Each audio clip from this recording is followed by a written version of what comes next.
Let's get the view from Israel. We can speak to Noor Odeh. She is in Jordan's capital, Amman. She's there because the Israeli government has banned Al Jazeera from reporting inside Israel on the occupied West Bank. Noor, so the Israeli government now saying that it's studying the Hamas response. What more do we know?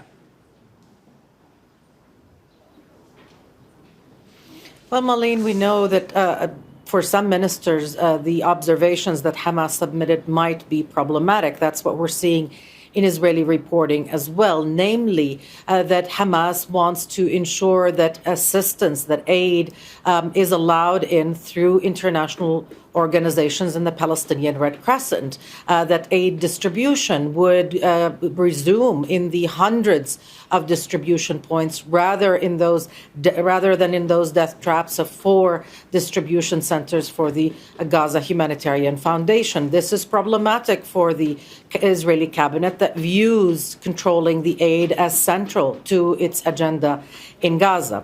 Another issue, of course, and you know, the prediction is that this would be overcome, is how will the redeployment happen, and how many Palestinians would be released in exchange for those Israeli captives. But really the sticking point right now, at least at this stage, is the humanitarian aid situation and who will control it. How much will Palestinians get during those 60 days? And this is, of course, a temporary ceasefire for 60 days. What are mediators hoping to achieve in that 60 days to avoid a return to war?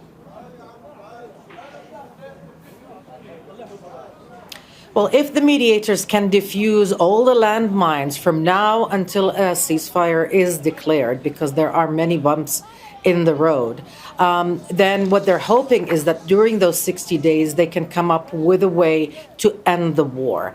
Of course, in Israel, the positions about Gaza and what happens next range from we need to reoccupy Gaza completely to let's expel the entire population to the vague committal language that Netanyahu uses of total victory, of dismantling Hamas.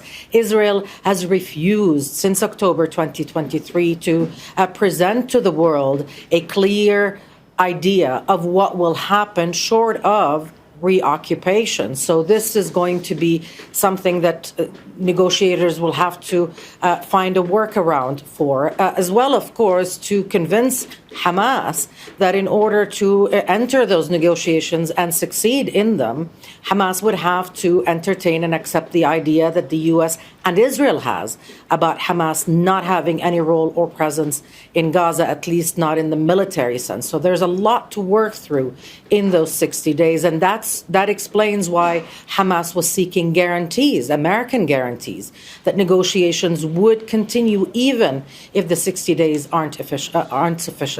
Okay, thank you for that. Noor Odeh there for us in Amman. Make sure to subscribe to our channel to get the latest news from Al Jazeera.